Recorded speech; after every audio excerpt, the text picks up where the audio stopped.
encontrando su lugar. Vamos a empezar en unos momentos.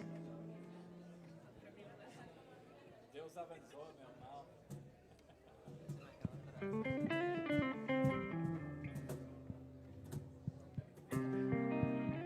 Justificado por ele.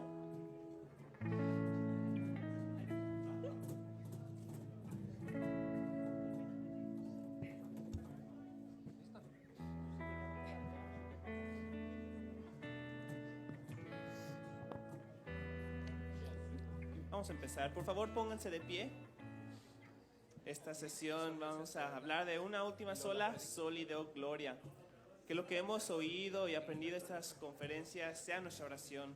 Que nuestras oraciones se enfoquen a pedirle la ayuda de Dios, que nos ayude a que nuestras vidas le glorifiquen a Él. Vamos a cantar este canto para su honra y su gloria.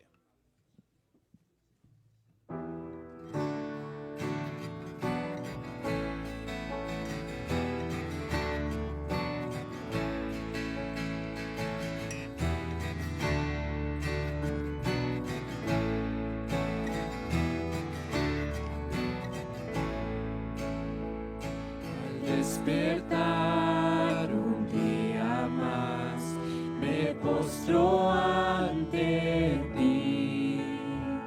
Oh Dios de amor, fuerza me das, aliento y vida en mí. Tú eres dueño de mi ser, me fortaleces con poder.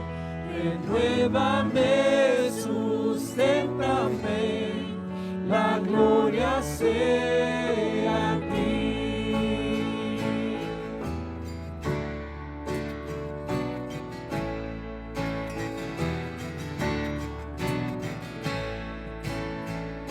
Al continuar el día hoy, te quiero agradar. Si enfrento prueba o tentación, me aferro a tu verdad. Que todo esfuerzo de mi ser muestre la gloria de mi Rey.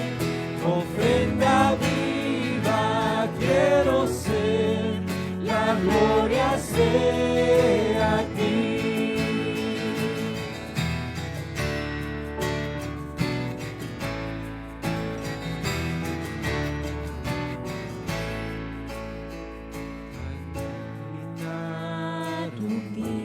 Más, conmigo siempre estás, y si mi fuerza de fallar, misericordia hay. Descanso en ti, habita en mí, hasta obtener victoria al fin, sin más dolor, sin más sufrir, la gloria sea a ti. Descanso en ti, habita en mí, hasta obtener victoria al fin, sin más dolor, sin más sufrir, la gloria sea a ti, que solo sea a ti.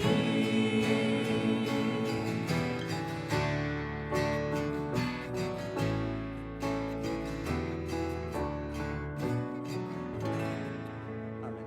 Pueden tomar su lugar.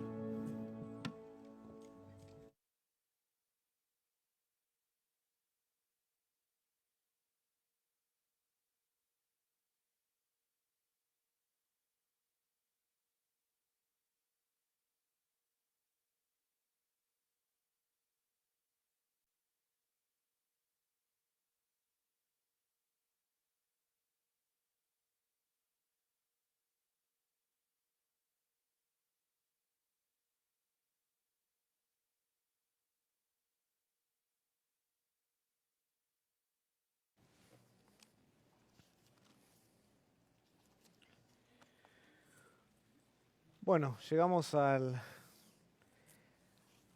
al final. Todo tiene un final y hay solo 5 solas de las cuales podemos predicar también. Así que estamos muy gozosos otra vez de lo que fue esta conferencia, de todos los siervos, a todas las personas que estuvieron involucradas en la organización del evento. Quiero agradecer personalmente a cada uno y muchos que tal vez estuvieron ahí detrás de bambalinas, haciendo que todo esto sea posible. Gracias, nos han sentido y nos han recibido con tanto cariño, nos han hecho sentir tan bien, así que agradecerles. Y creo que todos nos hemos sentido bien en términos generales, nos vamos con algunas libras de más y con nuevos amigos que hemos conocido, que tienen la misma pasión por conocer a Dios y amar a la iglesia. El título de este último mensaje es Soli Deo Gloria. Soli Deo Gloria, una frase en latín que en nuestro idioma significa solo a Dios la gloria. Solo a Dios la gloria. Esta expresión fue utilizada por varios artistas a lo largo de la historia. Entre ellos, por ejemplo, estaba el famoso compositor alemán Johann Sebastian Bach, quien colocaba las iniciales S, D, G al pie de cada uno de sus manuscritos para comunicar la idea de que Dios, y solo Dios, debe de recibir la gloria por todo y en todo, incluyendo en la música. Sin embargo, esta expresión latina no fue idea de Bach. El origen, como ya lo hemos dicho a través de la conferencia, se remonta otra vez a la Reforma Protestante del siglo XVI. Esta Reforma Protestante, que en esencia fue una controversia que contra la Iglesia Católica Romana, que se centró en la verdadera condición de la humanidad, en la verdadera condición del ser humano. Y con la Biblia como autoridad suprema, los reformadores empezaron a enseñar que tanto hombres y mujeres por igual están muertos en delitos y pecados y son legalmente culpables delante de un Dios puro, delante de un Dios santo. De modo, como consecuencia de esto, merecen ser condenados por su santa ira para siempre, como dice Romanos capítulo 5, versículo 9.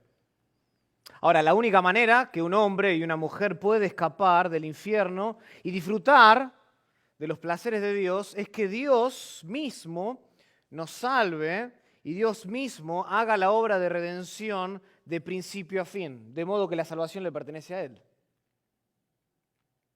Entonces, los reformadores insistían en que solo la gracia de Dios puede resucitar la muerte espiritual del hombre. Y solo Cristo puede proporcionarnos la justicia que Dios demanda para que su ira sea absorbida de una vez y para siempre. Como dice 2 Corintios 5:21, al que no conoció pecado, por nosotros fue hecho pecado. Y ambos de estos milagros, el de resucitarnos de entre los muertos y darnos la justicia que Dios demanda para entrar al reino de los cielos, pueden recibirse solo por medio de la fe. Es decir, no hay lugar para el merecimiento, no hay lugar para las obras en la salvación, como dice Efesios capítulo 2, Hechos 2, 8 al 9. Dios es el único que lleva a cabo y por tanto a Dios solo la gloria. Y es en este contexto donde se origina la frase Soli Deo Gloria. Soli Deo Gloria, como hemos estado predicando a lo largo de esta conferencia, estaba acompañada de 4 frases en latín que resumían las doctrinas más básicas de la Reforma Protestante: sola Escritura, sola Gratia, solus Christus y sola Fide. Pero Soli Deo Gloria estaba por encima de todas las demás solas y, por así decirlo, las abarcaba a todos, apuntaba todo hacia Soli Deo Gloria.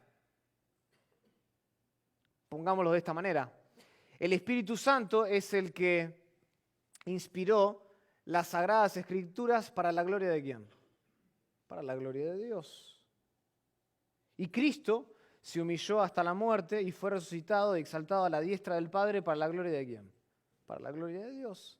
Y los pecadores reciben gracia para la gloria de Dios. Y la justificación es por la fe para la gloria de Dios. Por consiguiente, Soli Deo Gloria es central, es el punto culmine, el punto más alto de todas las demás solas. Todo gira en torno a la gloria de Dios, incluyendo nuestras vidas.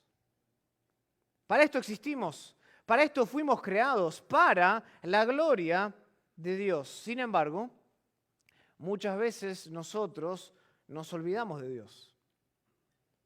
Y nosotros muchas veces nos olvidamos de Dios, sino que muchas veces nosotros nos olvidamos de su gloria. Y por este motivo hoy me gustaría reflexionar con ustedes en el capítulo número 11 de Romanos. Romanos capítulo 11.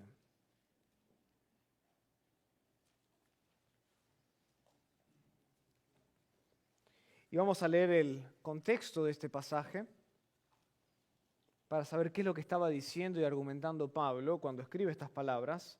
Y dice así Romanos 11, versículo 25. Porque no quiero, hermanos, que ignoréis este misterio, para que no seáis arrogantes en cuanto a vosotros mismos, que ha acontecido Israel endurecimiento en parte, hasta que haya entrado la plenitud de los gentiles. Y luego, y después, todo Israel será salvo. Como está escrito, vendrá de Sión el libertador, que apartará de Jacob la impiedad. Y este será mi pacto con ellos, cuando yo quite sus pecados. Así que en cuanto al evangelio, son enemigos por causa de vosotros, pero en cuanto a la elección, son amados por causa de los padres, porque irrevocables son los dones y el llamamiento de Dios. Pues como vosotros también en otro tiempo erais desobedientes a Dios, pero ahora habéis alcanzado misericordia por la desobediencia de ellos, así también estos ahora han sido desobedientes para que por la misericordia concedida a vosotros, ellos también alcancen misericordia. Porque Dios sujetó a todos en desobediencia para tener misericordia de todos. Oh profundidad, y aquí está el versículo 33. Oh profundidad, dice Pablo, de las riquezas, de la sabiduría y de la ciencia de Dios. Cuán insondables son sus juicios e inescrutables sus caminos. Porque ¿quién entendió la mente del Señor? ¿O quién fue su consejero? ¿O quién le dio a él primero para que le fuese recompensado?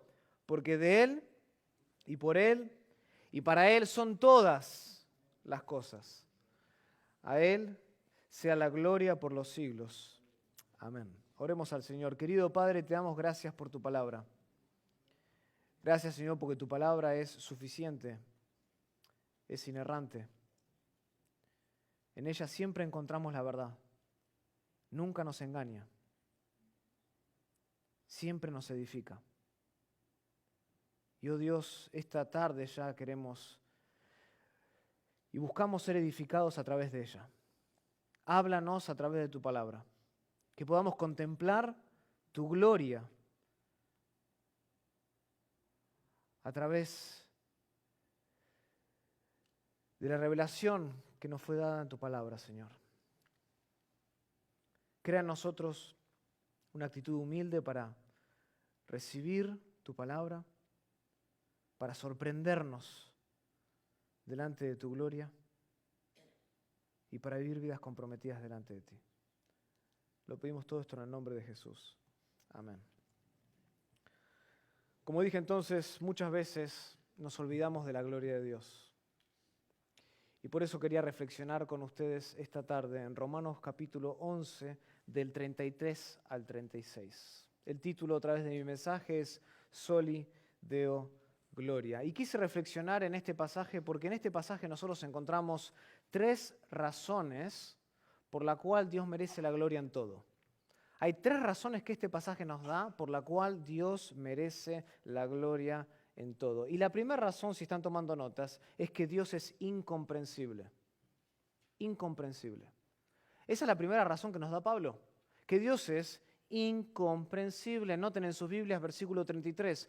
Oh profundidad de las riquezas, de la sabiduría y de la ciencia de Dios. Cuán insondables son sus juicios e inescrutables sus caminos. Como acabamos de leer, Pablo acaba de completar su argumento sobre el endurecimiento parcial y temporal que iba a venir sobre la nación de Israel en los planes proféticos de Cristo.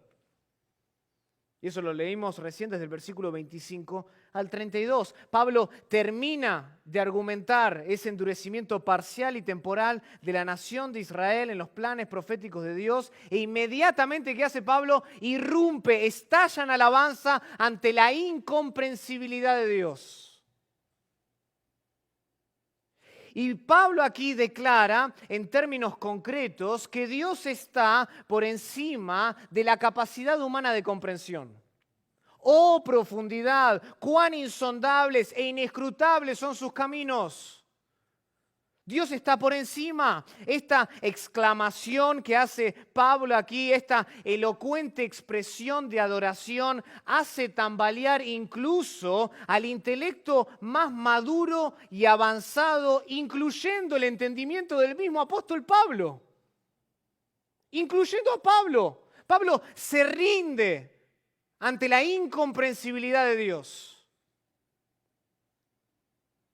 Y sin lugar a dudas, Pablo tenía una gran mente, una mente brillante. Había sido instruido nada más y nada menos que por el rabino más prestigioso de aquella época, Gamaliel, como dice Hechos capítulo 22, versículo 3. Nosotros en la Biblia tenemos registro incluso de que Pablo en 2 de Corintios 12:2 se nos dice de que él había visto cosas sin precedentes cuando fue justamente arrebatado al tercer cielo. Y si nosotros compilamos las 13 epístolas que él escribe en el Nuevo Testamento, nos damos cuenta de que en realidad son como una enciclopedia cristiana. Cubren una variedad de cosas, entre las cuales, de hecho, Pedro, lo leímos ayer en 2 de Pedro capítulo 3, versículo 16, Pedro mismo nos dice que entre todas esas cosas que Pablo escribe, hay algunas que son difíciles de entender. O sea, noten con quién estamos lidiando, quién es el autor de estas palabras. Es el apóstol Pablo, quien tenía una mente brillante, quien había escrito revelación divina, quien había sido arrebatado al tercer cielo. Y sin embargo, ninguna de estas cosas se compara con el conocimiento de Dios. Ninguna. Ninguna de ellas. Dios es incomprensible en el sentido de que no se lo puede entender totalmente. En ese sentido. Es meramente imposible conocer a Dios plena o exhaustivamente. No lo podemos conocer de manera exhaustiva, no lo podemos conocer de manera plena. Su mente trasciende nuestra capacidad humana de comprensión, eso es lo que queremos decir. Acompáñenme, por ejemplo, al Salmo 139. Salmo 139.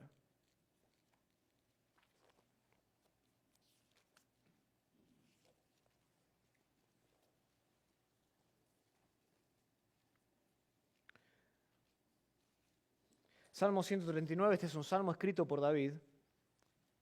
Y noten lo que dice, versículo 1. Oh Jehová, tú me has examinado y conocido. Tú has conocido mi sentarme y mi levantarme. Has entendido desde lejos mis pensamientos. Has escudriñado mi andar y mi reposo, y todos mis caminos te son conocidos. Pues aún no está la palabra en mi lengua, dice David. Y he aquí, oh Jehová, tú la sabes toda. Detrás y delante me rodeaste y sobre mí pusiste tu mano. Y escuchen lo que dice el versículo 6. Tal conocimiento es demasiado maravilloso. Alto es, dice David, no lo puedo comprender.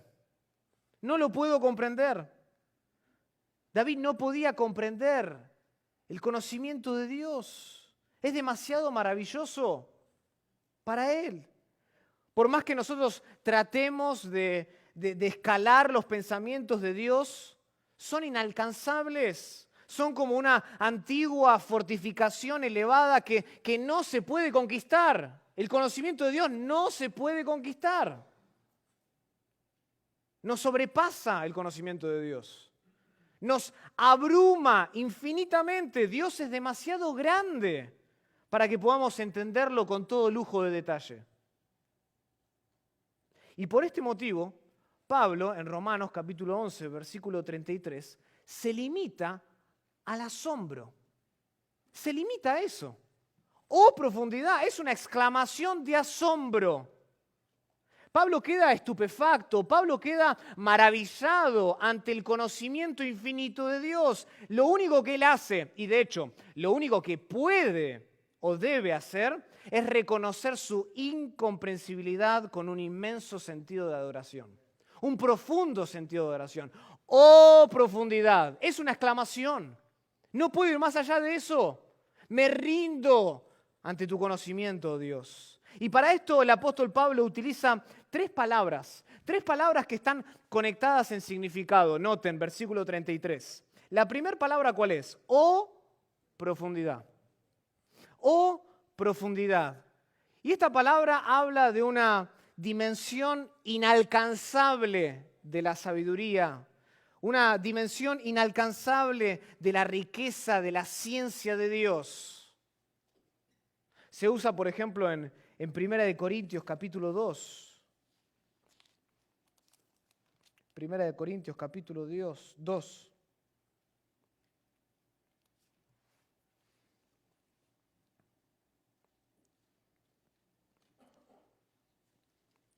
Versículo 6 dice, sin embargo, hablamos sabiduría entre los que han alcanzado madurez, y sabiduría no de este siglo, ni de los príncipes de este siglo que perecen, mas hablamos sabiduría de Dios en misterio, la sabiduría oculta, la cual Dios predestinó antes de los siglos para nuestra gloria, la que ninguno de los príncipes de este siglo conoció, porque si lo hubieran conocido nunca habrían crucificado al Señor de gloria. Antes bien, como está escrito, cosas que ojo no vio, ni oído oyó, ni han subido en corazón de hombre, son las que Dios ha preparado para los que le aman. Pero Dios, noten, nos las reveló a nosotros por el Espíritu, porque el Espíritu todo lo escudriña, aún lo que, aún lo profundo de Dios. La misma palabra que aparece en Romanos capítulo 11, versículo 33, en el mismo contexto, hablando de la profundidad del ser divino de Dios. Solo el Espíritu de Dios puede entenderlo. Solo el Espíritu de Dios puede revelarlo. O sea, oh profundidad. Habla de la dimensión inalcanzable de la riqueza de la ciencia, del conocimiento de Dios. Noten la otra palabra. La primera es profundidad. ¿La otra cuál es? Oh profundidad de las riquezas, de la sabiduría, de la ciencia de Dios. ¡Cuán insondables! Insondables.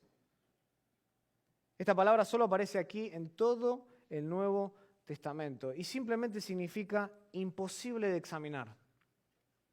Imposible de examinar son tus juicios, dice Pablo. Imposible. Y la tercera y última palabra, ¿cuál es? Inescrutables.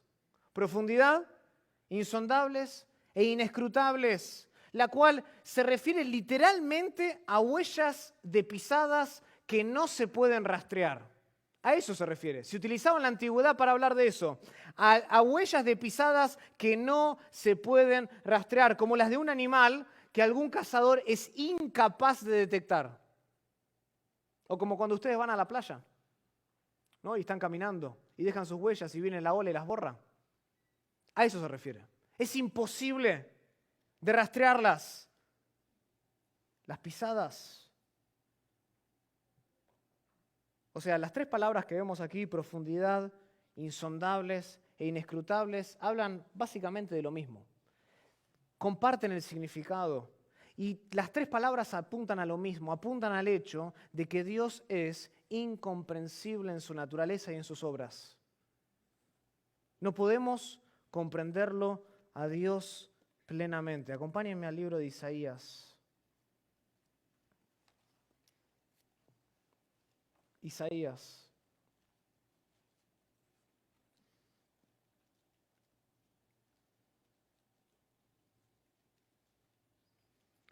Isaías 55, versículo 8.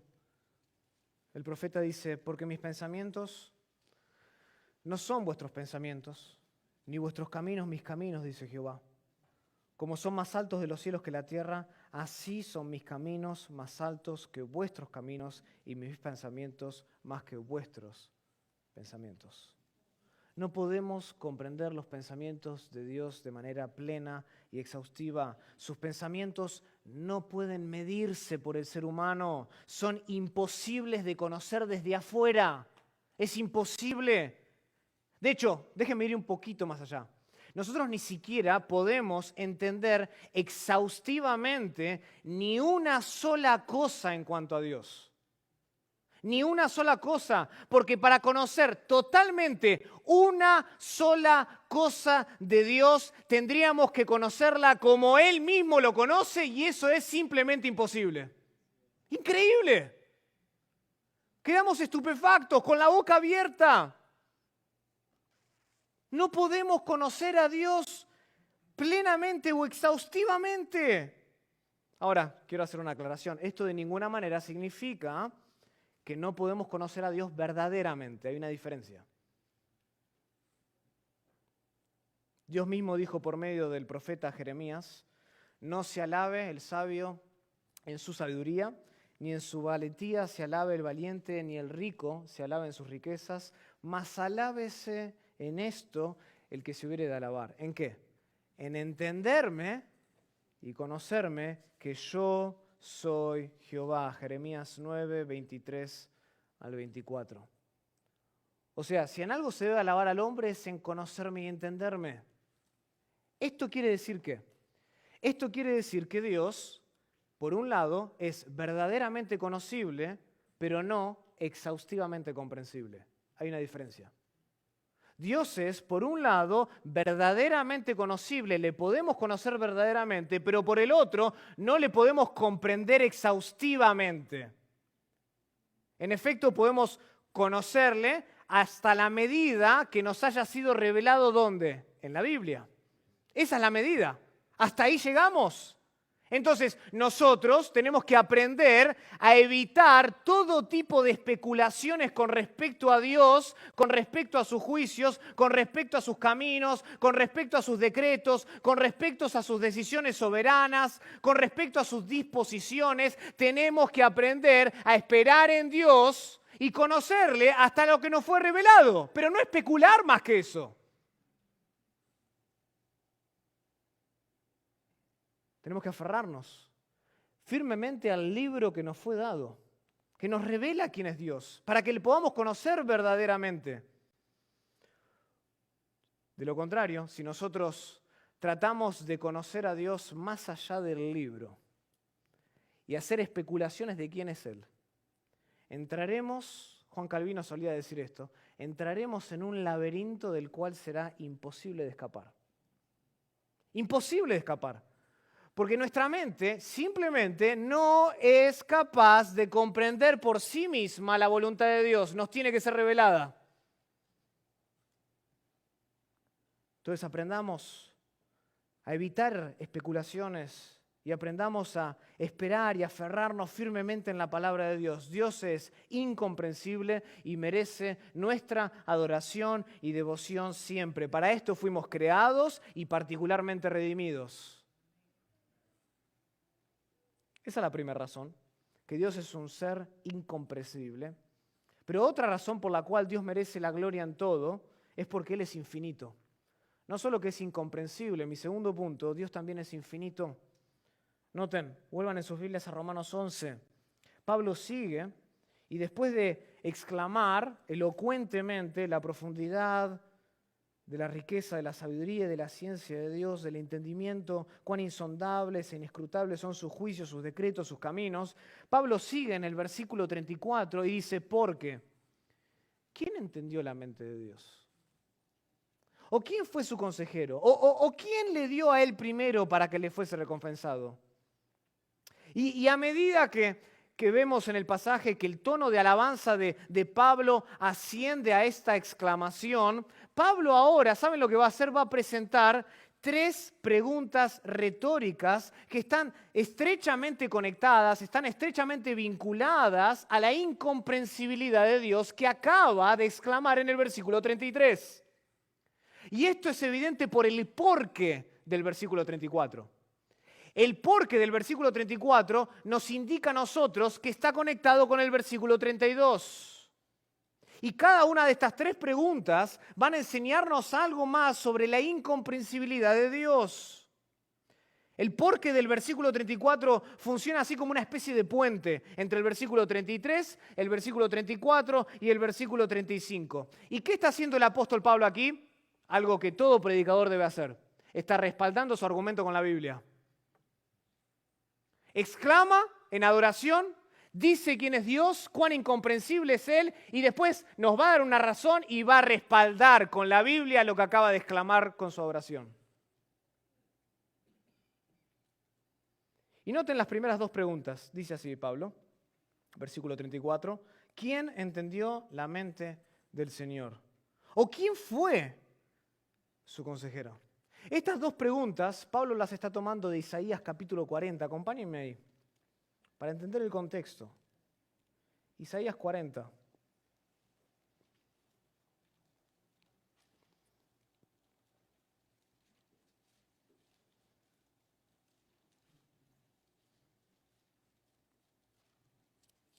Isaías 40. Porque en el Nuevo Testamento es muy común cuando un autor cita un pasaje del Antiguo Testamento, no va a citar todo, pero él está pensando contextualmente, está considerando el contexto de donde surgieron estas palabras. Y noten lo que dice Isaías 40, versículo 12. Bueno, vamos a leer del versículo 8. Dice, sécase la hierba, marchízase la flor, mas la palabra del Dios nuestro permanece para siempre. Súbete sobre un monte alto, anunciadora de Sión, levanta fuertemente tu voz, anunciadora de Jerusalén. Levántate, no temas, di a las ciudades de Judá, ved aquí al Dios vuestro. He aquí que Jehová el Señor vendrá con poder, y su brazo señorará. He aquí que su recompensa viene con él y su paga delante de su rostro. Como pastor, dice, apacentará su rebaño, en su brazo llevará los corderos y en su seno los llevará. Pastoreará suavemente a las recién paridas. Versículo 12. ¿Quién midió las aguas con el hueco de su mano y los cielos con su palmo? Con 3 dedos juntó el polvo de la tierra y pesó los montes, dice. Con balanza y con pesas los collados. ¿Quién lo hizo? ¿Quién enseñó al Espíritu de Jehová? ¿O le aconsejó enseñándole? Aquí está el versículo que Pablo está citando, el versículo 13. ¿A quién le pidió consejo para ser avisado? ¿Quién le enseñó el camino del juicio? ¿O le enseñó ciencia? ¿O le mostró la senda de la prudencia? Y sigue el profeta Isaías. Noten que entonces, aquí en Isaías capítulo 40, en el contexto, el profeta está declarando enfáticamente que Dios no necesitó la ayuda de nadie para crear el universo. No necesitó la ayuda de nadie. Eso es lo que dice el versículo 12. ¿Quién midió las aguas con el hueco de su mano? Increíble figura. Y los cielos con su palmo, con 3 dedos dice que juntó el polvo de la tierra. O sea, él no tuvo la necesidad de pedirle consejo a nadie cuando estuvo creando el universo. ¿Por qué? Porque es un ser infinito, ese es el punto. Es un ser infinito. A nadie le pidió consejo. Él no tuvo la necesidad de hacerlo. Su mente trasciende nuestra capacidad humana, física y finita de comprensión. La trasciende, está por sobre encima de nosotros. Esto quiere decir que gracias a su revelación nosotros sabemos algo acerca de Dios. Es porque Él se reveló a nosotros que nosotros sabemos algo de Él. Pero nadie conoce la profundidad de las riquezas, de la sabiduría y la ciencia de Dios para convertirse en el consejero de Dios. Nadie puede hacer eso. Por más Biblia que tú leas, no puedes convertirte en el consejero de Dios. Y sin embargo, esto es lo que muchas veces presumimos hacer con Dios. Darle a Dios consejos. Y sutilmente con nuestra actitud en nuestras vidas pensamos que le podemos ofrecer a Dios consejos. Y muchas veces no nos gusta la manera en que Dios está haciendo las cosas con nosotros. Y muchas veces no nos gusta y refunfuñamos cuando vemos y entendemos la condición y las circunstancias que nos rodean. E implícitamente, tal vez no de manera verbal, pero en nuestro corazón, tenemos la osadía con nuestra actitud de aconsejar a Dios. Y nos quejamos. Y decimos, ¿qué es lo que está haciendo Dios? ¿No es suficiente el sufrimiento que ya tuve en mi vida? ¿Que me trae más? ¿Por qué ahora?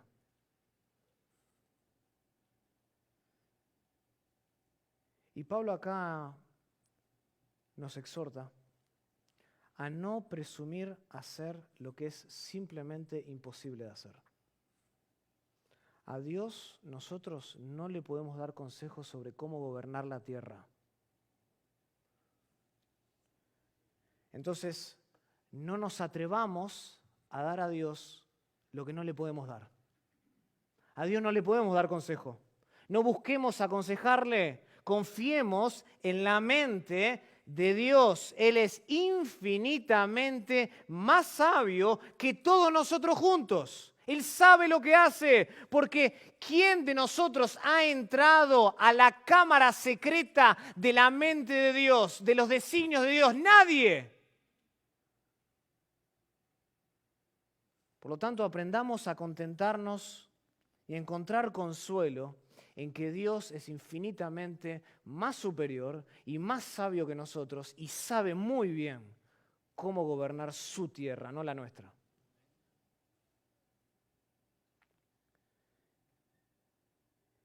Y Pablo hace una tercera pregunta, noten, versículo 34 tiene dos preguntas, pero en el versículo 35 Pablo hace una tercera pregunta y dice, ¿o quién le dio al primero para que le fuese recompensado? ¿Y saben de dónde cita acá Pablo? De Job. Acompáñenme en sus Biblias a Job.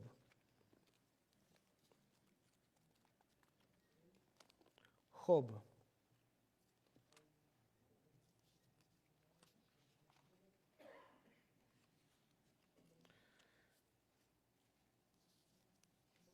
El versículo 35 de Romanos 11 es una cita de Job, capítulo 41.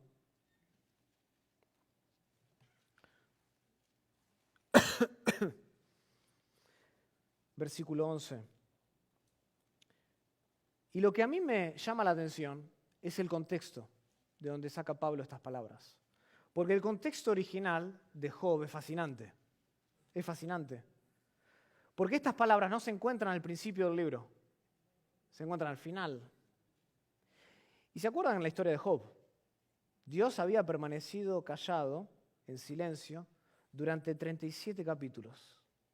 Durante 37 capítulos Dios no habla. Job, por así decirlo, no había recibido ninguna respuesta oficial a todas sus preguntas que se estaba haciendo. ¿Quiénes le habían aconsejado a Job? Sus amigos, sus presuntos amigos, ¿no? Que se habían aventurado a interpretar, se habían aventurado a tratar de descifrar el sufrimiento de Job, y todo lo que estos amigos podían concluir era que Job, ¿qué? Había pecado.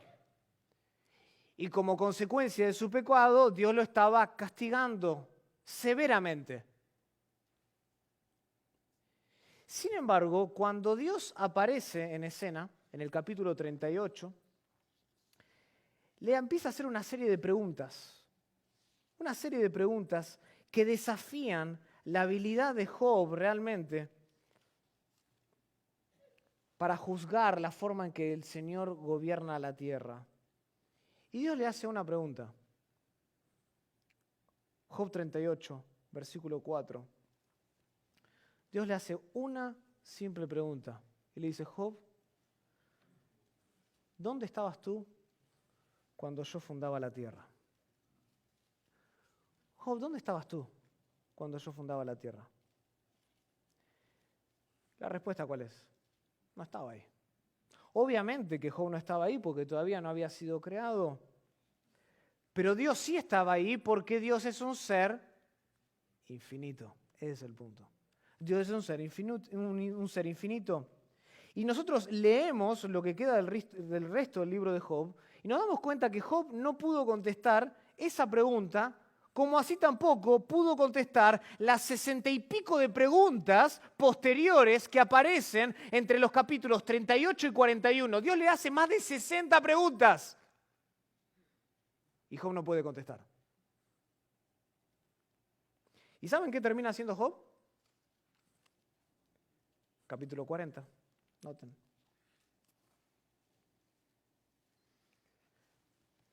Capítulo 40, versículo 3.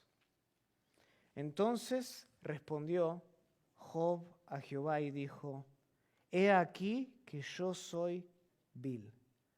¿Qué te responderé? Mi mano pongo sobre mi boca. Jehová le hace más de 60 y pico de preguntas. ¿Y qué termina haciendo Job? Tapándose la boca. Tapándose la boca. Porque el punto es que Job no tenía ningún derecho de exigirle a Dios que le diera una razón de por qué él estaba haciendo lo que estaba haciendo con su vida. Ningún derecho. Él solo debía confiar en Dios y que Dios tenía una razón, y no solo una razón, sino una buena razón, porque Dios no solo es un Dios omnipotente, sino que es un Dios bueno y benevolente siempre. Entonces él tenía que confiar en que Dios tenía una razón y una buena razón para hacer lo que tenía que hacer, porque eso se origina en la profundidad de las riquezas de la ciencia y del conocimiento de Dios. Eso es lo que tenía que hacer Job. Y de igual modo, nosotros debemos aprender a vivir la vida confiando en la mente suprema de Dios. En la mente soberana de Dios. Lo nuestro no es andar por la vida tratando de razonar por qué motivo nos sucede lo que nos sucede. Ni siquiera estamos en la posición de hacer a Dios nuestro deudor, para decirle y cuestionarle: ¿por qué haces esto si Él es el creador? Es imposible exigirle a Dios que nos dé algún tipo de explicación, porque no hay nada que tengamos que en realidad sea nuestro, todo procede de Él. Entonces a nosotros, como creyentes, a nosotros como sus seguidores, nos debe bastar con saber que Dios es un ser infinitamente superior a nosotros y hace todas las cosas para nuestro bien. Romanos 8:28. Todas las cosas a los que aman a Dios obran para bien. Entonces, no hay razón para que nosotros tratemos de descubrir lo que no ha sido revelado. No hay razón. Su infinitud le hace inaccesible a nuestras preguntas. Lo que nosotros debemos aprender a hacer es a poner nuestra mano sobre nuestra boca y confiar en que Él es un buen Dios. Y Él sabe lo que hace y sabe cómo gobernar la tierra siempre. Y al final de esta maravillosa exclamación que encontramos en los versículos 33 al 36 de Romanos 11, Pablo nos da otra razón por la cual debemos glorificar a Dios en todo. Y la tercera y última razón es que Dios es independiente.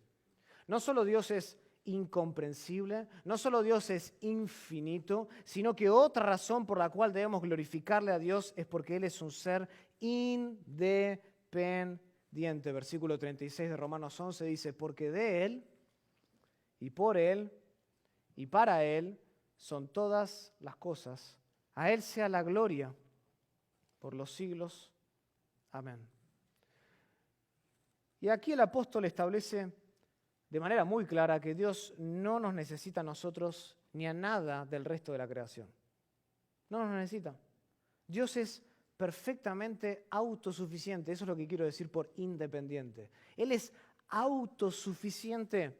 Él no depende de nada aparte de sí mismo.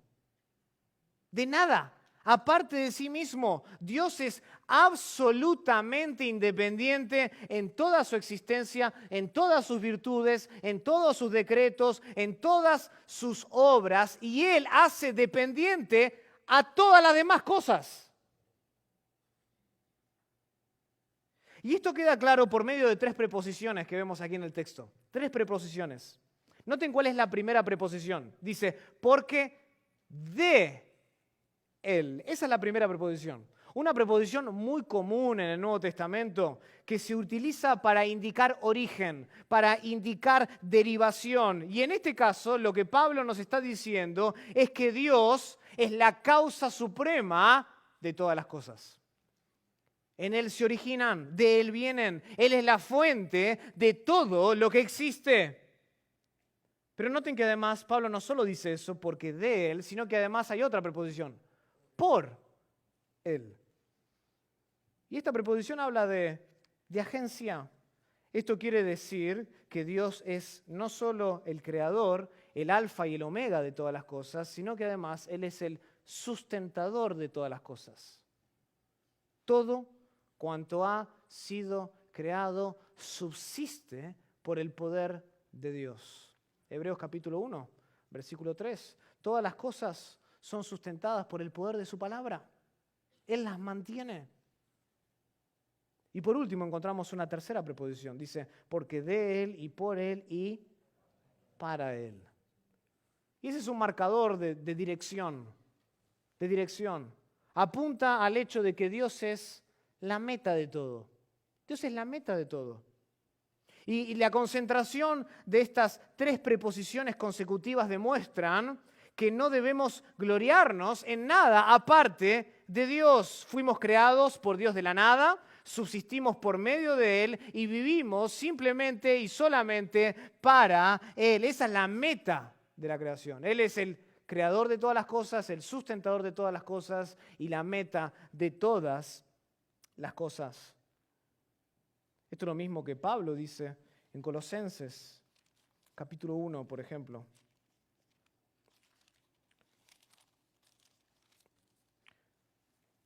Colosenses capítulo 1, versículo 15.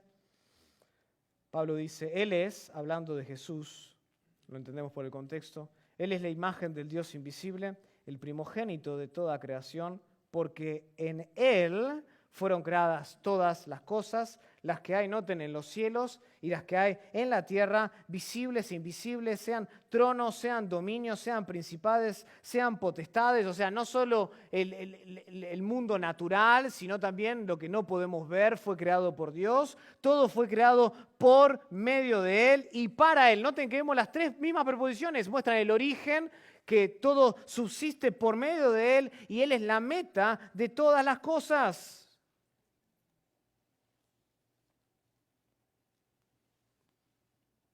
Debemos gloriarnos en nada. No debemos gloriarnos en nada aparte que no sea Dios. Lamentablemente, la mayoría de nuestros problemas surgen cuando nosotros tenemos un más alto concepto de nosotros que el que deberíamos tener, como dice Pablo en Romanos capítulo 12, versículo 3. Y como muchas veces tenemos la tendencia a pensar más alto de nosotros, pensamos que de alguna manera Dios depende de nosotros.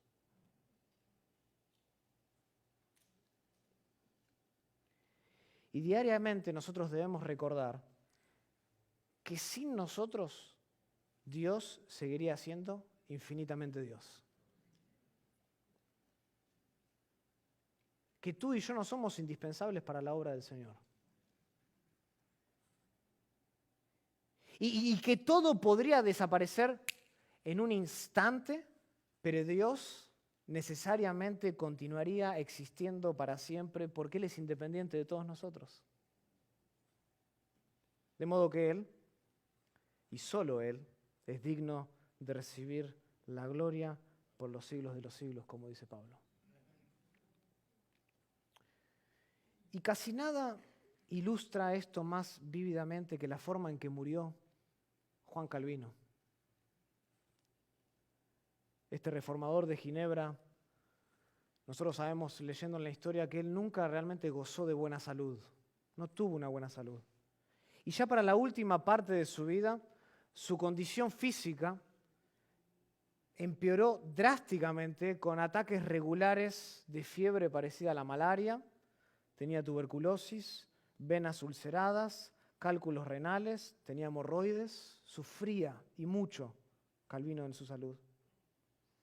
Y esto hizo que a principios de febrero del año 1564, el año en el cual él muere, esto hizo que a principios de febrero él impartiera sus últimas conferencias y sus últimos sermones en la iglesia. Ahora, incluso desde su cama, cuenta la historia, él continuó dictando cartas, él continuó dictando su comentario final sobre el libro de Josué. Y cuando sus amigos se le acercaron y le pidieron que descansara un poquito más y que trabajara un poquito menos, Calvino respondió: ¿qué? ¿Ustedes quieren que el Señor me encuentre haciendo nada?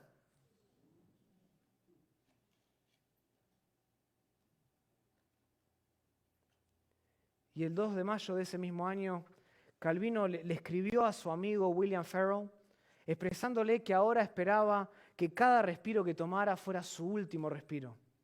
Y le dijo algo así, y estas son las palabras: me basta con vivir y morir por Cristo, el cual es ganancia para todos sus seguidores en la vida y en la muerte. Y poco más de 3 semanas después de escribir estas palabras, Calvino murió, y al día siguiente, que fue un domingo, lo enterraron en un lugar secreto de Ginebra.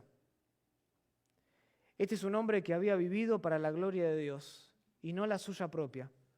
Y lo enterraron en un lugar secreto porque él despreciaba la idea de que generaciones futuras reverenciaran supersticiosamente su tumba.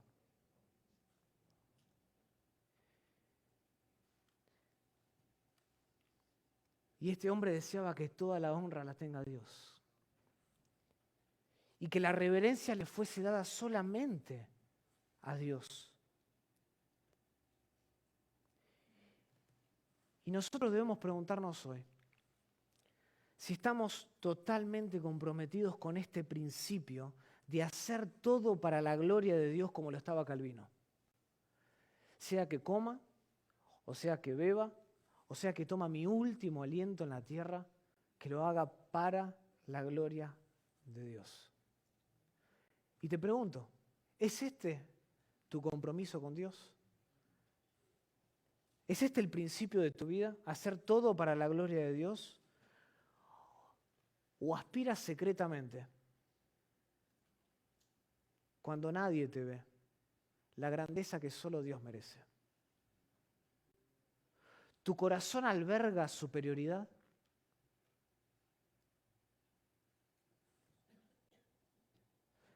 Hermanos, no hay límites para el ingenio creativo cuando estamos en la búsqueda de atribuirnos gloria para algo que supuestamente hicimos sin la ayuda de Dios. Somos muy, pero muy creativos humanamente hablando para apropiarnos de la gloria de Dios y decir: esto lo hice yo y me merezco el aplauso y me merezco el reconocimiento y me merezco la gloria. Dios no se la merece. Curiosamente, citaba estas palabras ayer yo cuando dije que fue el mismo Calvino quien dijo que nuestro corazón era un perpetuo taller de ídolos, que está propenso a caer en el olvido de Dios. Hermanos, no le robemos a Dios la gloria que se merece solamente Dios. Debemos gloriarnos solamente en el Señor, como Pablo dice en 1 Corintios 1:31. Nuestra existencia entera se la debemos a Él y solamente a Él. Soli Deo Gloria entonces fue el lema. Fue el lema de la Reforma Protestante y fue lo que sostuvo a Calvino durante toda su vida, especialmente cuando su condición física ya no era la mejor. Y termino con estas preguntas para ti esta tarde. ¿Es acaso este el lema de tu vida? Soli Deo Gloria. ¿Es acaso este el lema de tu vida? ¿Amas la idea de que Dios sea exaltado y sea glorificado en todo en tu vida? ¿O intentas ofrecerles a Dios consejos sobre cómo gobernar la tierra? ¿Confías totalmente en la mente de Dios a pesar de las circunstancias que estés atravesando? ¿O tratas de descubrir lo que no te ha sido revelado por Dios en la Biblia? ¿Tu vida gira en torno a la gloria de Dios? ¿O te crees más de lo que en realidad eres? Recuerda que Dios nos ha hecho para Él y no para nosotros mismos. Y tu vida y mi vida siempre se verán frustradas a menos que reconozcamos que no existe un propósito más elevado ni un deleite más pleno que hacer todo para la gloria de Dios. Entonces ríndele a Dios la honra, la reverencia, la devoción que le son debidas, porque no hay nadie más incomprensible que Él. Dios es infinitamente superior, más superior que tu persona, y no depende de ti para ninguna cosa aquí en la tierra. Oremos al Señor. Querido Padre, te damos gracias por tu palabra. Gracias, Señor, porque tú eres un Dios infinitamente incomprensible. Un Dios superior al cual no podemos entender exhaustivamente. Pero nos regocijamos, oh Dios, en que te has revelado a través de tu palabra y de manera maravillosa en la persona de Cristo. Y es por medio de Jesús que hoy podemos conocerte verdaderamente. Es por tu gracia, oh Dios, a través de la fe, que tenemos esta relación contigo. Esta relación que muchas veces se ve frustrada por circunstancias de nuestra vida que nos hacen pensar que tú no estás en control.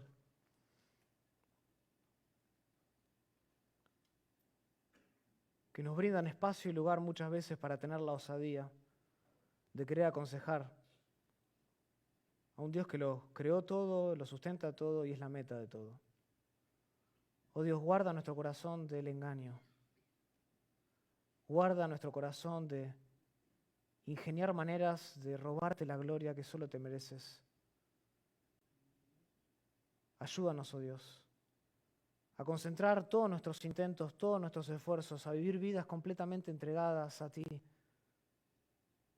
Que todo en nosotros redunde para tu gloria. Sea que comamos o que bebamos, que todo lo hagamos para ti, como lo hizo Calvino, especialmente en sus últimas horas de su vida. Un hombre que supo morir con paz, porque se había desgastado para la gloria de Dios. Oh Dios, levanta hombres y mujeres aquí, cuya meta, cuyo objetivo en la vida sea tomar cada respiro para ti, vivirlo para ti. Que trabajen y obren en la iglesia solamente para ti, no para sacar y buscar provecho de las circunstancias, no para regirse sobre los demás, no para figurar y ser reconocido. Oh Dios, crea en nosotros corazones humildes, como el que tuvo Jesús, manso y humilde de espíritu, que supo lavar los pies y que supo enfrentar la cruz, porque tenía una meta, y era darte la gloria a ti. Levanta ese tipo de personas aquí, oh Dios, lo pedimos todo esto en el nombre de Jesús. Amén. Lucas por su mensaje. Por favor, pónganse de pie y cantemos, alabemos, glorifiquemos al Señor, al que es digno de toda honra y gloria, a Cristo por los siglos de los siglos. Amén. Cantemos este hermoso canto juntos.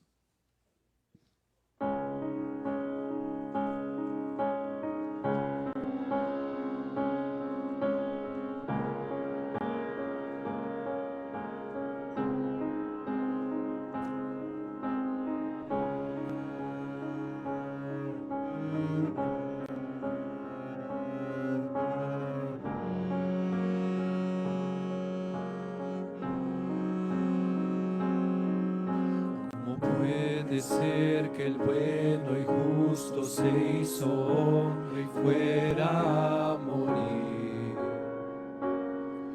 por el más vil pecador, como siendo yo su enemigo, el sufrimiento en mi lugar tomó. En aquella cruz y cargó mi maldad sobre él. Su rectitud por la fe mía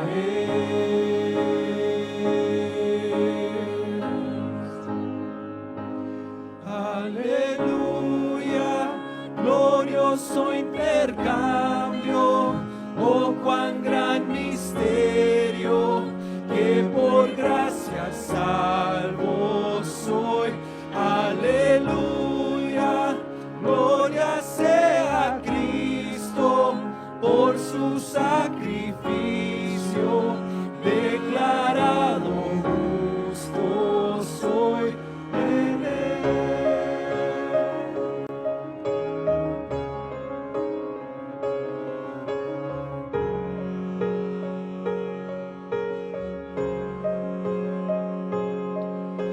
¿Cómo es posible que en Jesús, como a su Hijo, Él me recibió? Y su nombre llevo hoy, su perfecta vida de obediencia al Padre, al yo creer, Él me otorgó y perdón me dio y cargó mi maldad sobre él. Su rectitud por la fe mía es.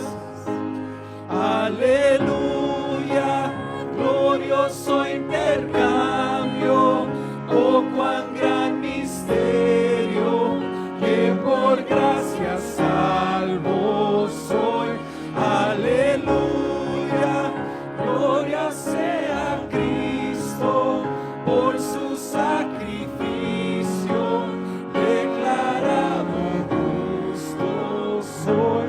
Aleluya, glorioso intercambio, oh cuán gran misterio, que por gracia salvo soy. Aleluya, gloria sea a Cristo, por su sacrificio, declarado justo soy en él.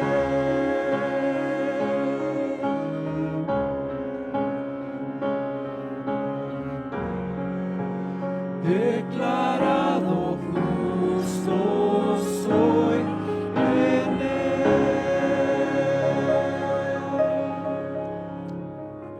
Pueden tomarse lugar.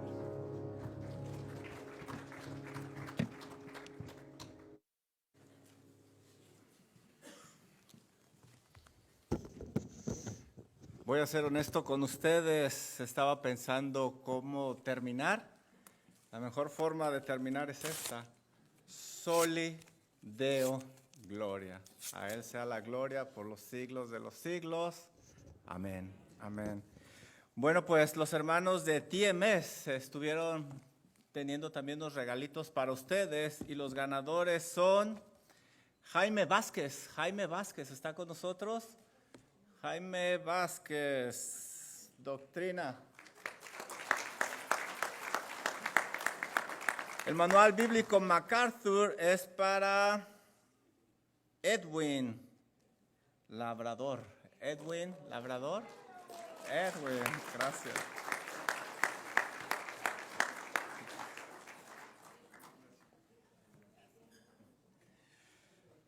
Bueno, pues un profundo agradecimiento a nuestros hermanos de Heraldos de la Verdad, también a los predicadores. Hay muchas cosas que pasan. Ellos tuvieron que dejar familias, tuvieron que dejar sus niños, su tiempo, regresan a sus labores, al campo. Muchas gracias, hermanos, que el Señor les bendiga y les siga dando de eso para compartir con nosotros. Y también un agradecimiento muy, muy especial desde el fondo de mi corazón a mi iglesia local. Hay mucho trabajo, mucha logística, hay hermanos que casi no han dormido, pero creo que valió la pena. Todo lo que estos hermanos hacen, lo hacen como para Dios y no para el hombre. El día que ellos busquen agradar al hombre, esto se termina. Por favor, sigan orando por nosotros, sigan orando para que el Señor nos dé los medios para proclamar la sana doctrina y que juntos gritemos a los cuatro vientos, Soli Deo Gloria. Me está haciendo bien juntarme con Will, ¿verdad? Que el Señor les bendiga, hermanos. Gracias por habernos acompañado.